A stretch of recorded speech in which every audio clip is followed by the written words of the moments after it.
안녕하세요. 일본 생활 4년차 이상생활입니다.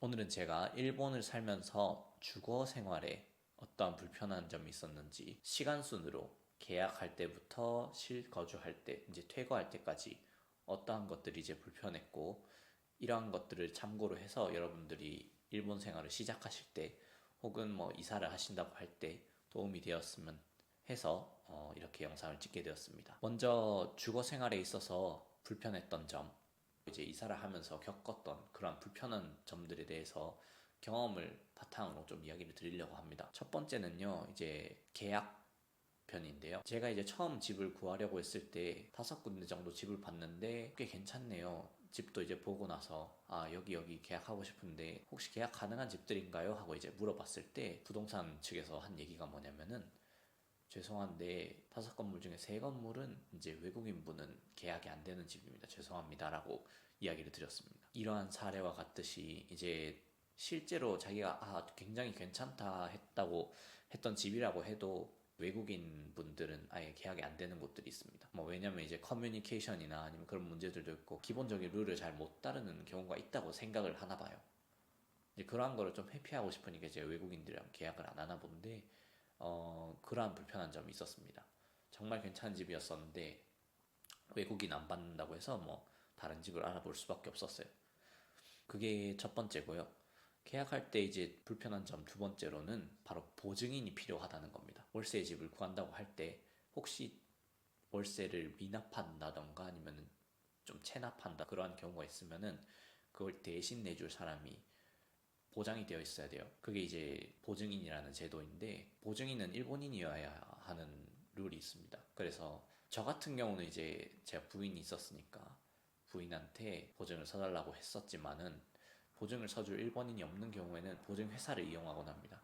다만 이 보증회사를 이용할 때는 첫 번째 이용을 할 때 계약 시에 일부 비용이 들고요. 그 다음에 매 달마다 이제 그 보증료에 대한 지급이 필요합니다.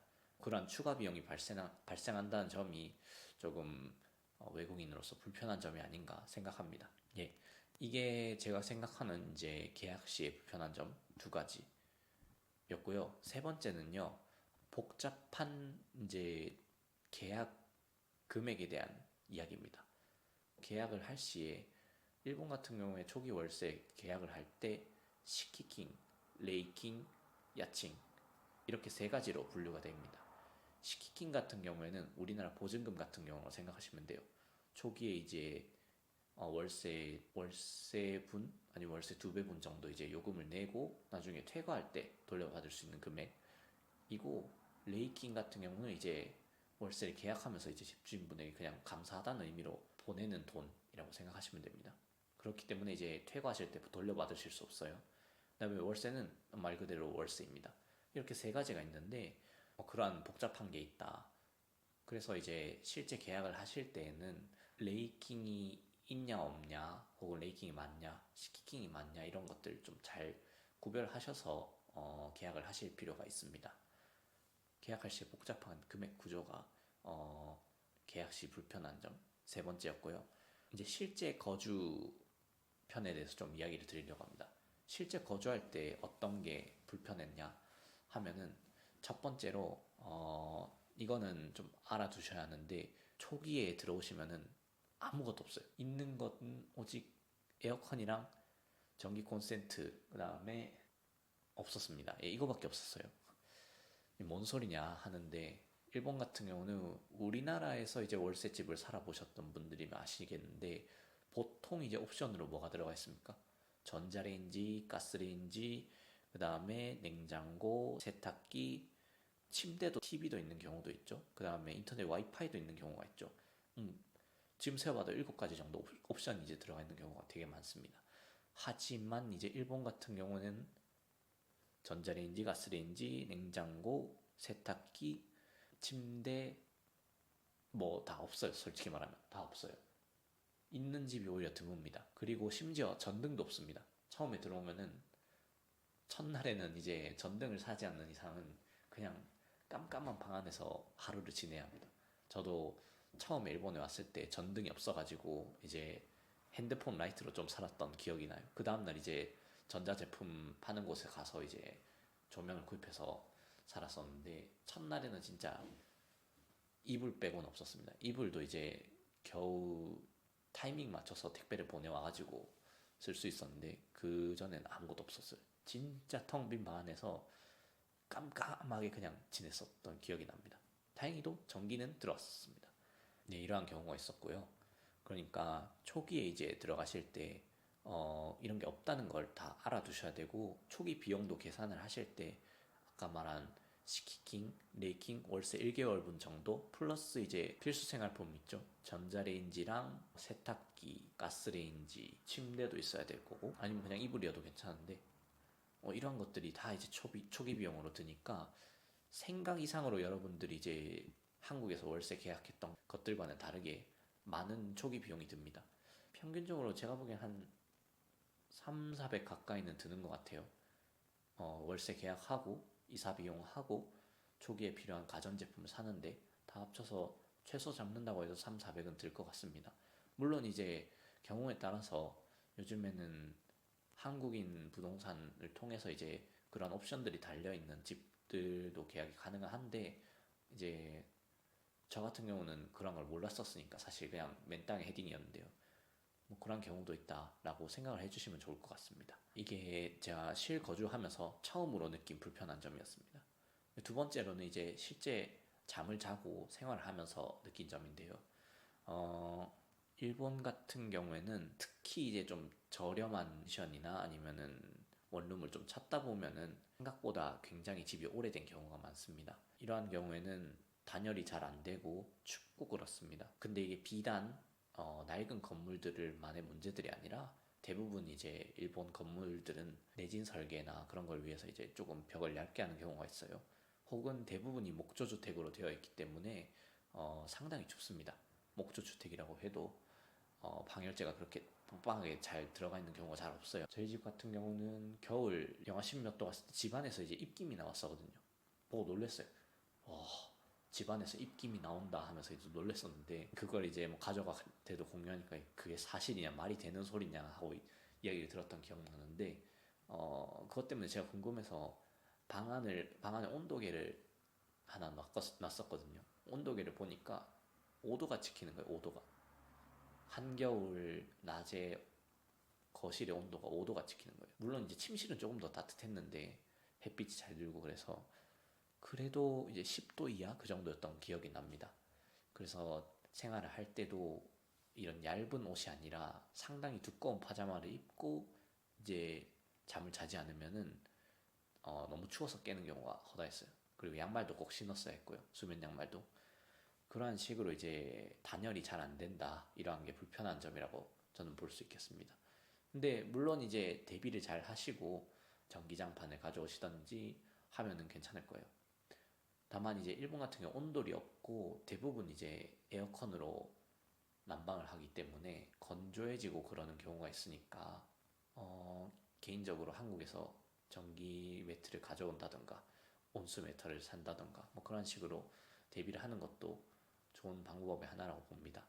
그리고 이제 일본 건물 같은 경우 골조가 세 가지로 되어 있는데요. 철근 콘크리트랑 경량 철골, 목조집으로 되어 있는데 이제 우리나라 대부분 철근 콘크리트로 되어 있을 텐데 그런 철근 콘크리트 집 같은 경우는 목조집들보다는 더 이제 단열이 잘 된 경우가 많습니다. 그러니까 처음에 집을 찾으실 때 조금 저의 산으로 살아야겠다, 조금 추운 거 감안하면서도 좀 살아야 되겠다 하면 이제 목조집을 선택하셔도 되고 경량 철골이나 그런 쪽을 선택하셔도 되고 아 나는 진짜 추운 건 못 버티겠다 싶으시면은 돈을 조금이라도 더 들여서 철근 콘크리트 집으로 가는 걸 추천드립니다.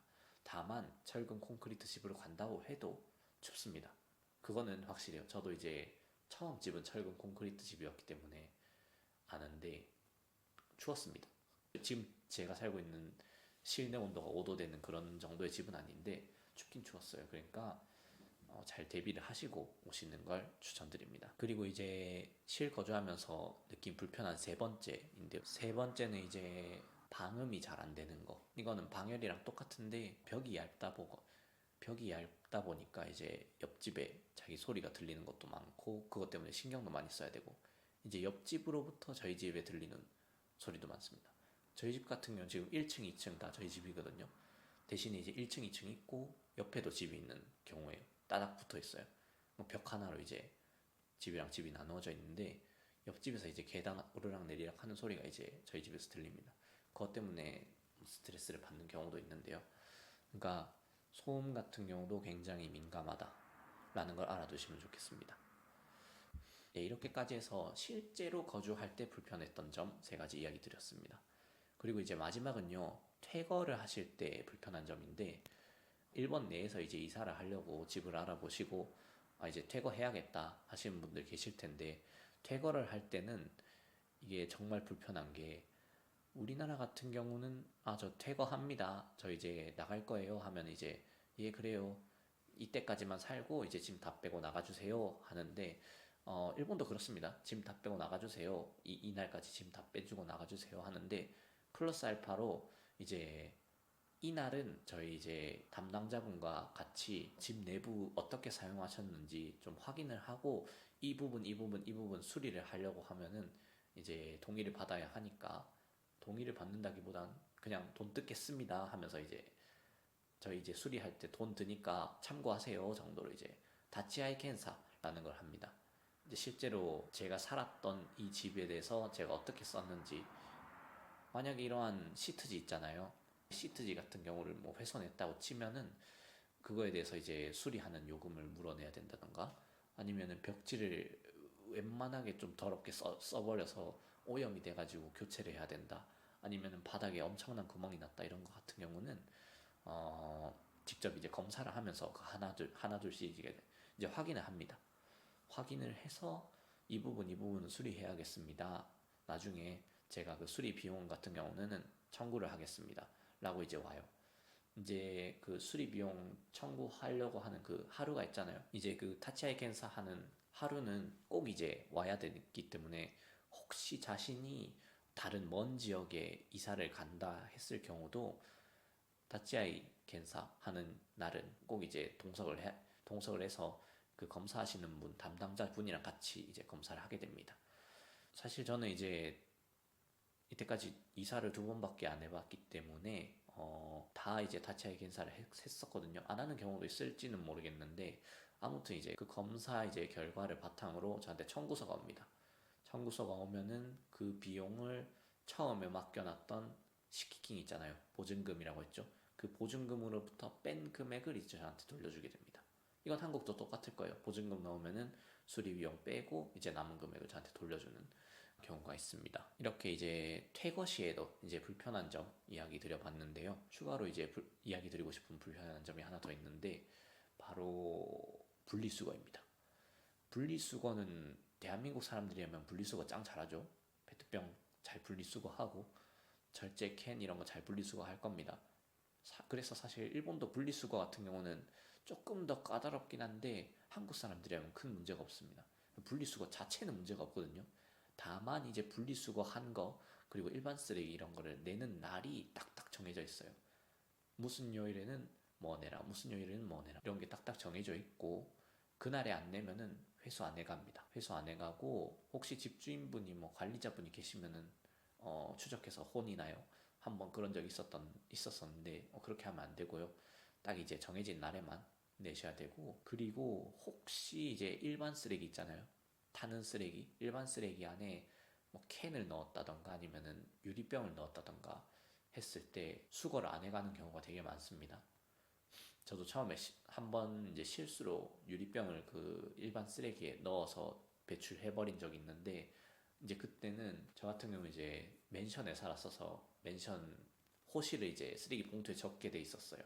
그래서 업자분이 오셔서 이제 회수를 해가실 때 회수를 안 해간 게 있으면 이제 그 몇 호실 딱 적혀 있잖아요, 쓰레기 봉투에. 그거 가지고 이제 관리인분이 오셔서 장생활 시 보니까 쓰레기 봉투 안에 다른 일반 타는 쓰레기 안에 다른 게 있더라 해가지고 이거는 이제 분리수거를 좀 해가지고 버려주셨으면 좋겠다 하면서 이제 회수를 하는 경우도 있습니다. 그러니까 한국보다는 조금 더 재활용이나 분리수거에 대해서 좀 더 엄격한 느낌이 있어요. 그리고 요일이 딱딱 정해져 있다는 점이 있습니다. 다만 이거는 조금 도시와 떨어진 곳에 하나는 이야기입니다. 도쿄 같은 경우에는 요일이 꽤나 널널한 경우도 많았고요. 이제 사람들이 많다 보니까 이제 수거하는 차들이 많이 가고 그러다 보니까 좀 편한 경우가 있는데, 시고 같은 경우는 진짜 일반 쓰레기 같은 경우 일주일에 3번, 그리고 철제나 아니면 재활용 같은 거 일주일에 1번 정도 수거를 하니까 잘 모아서 버리지 않으면 불편한 경우가 있습니다.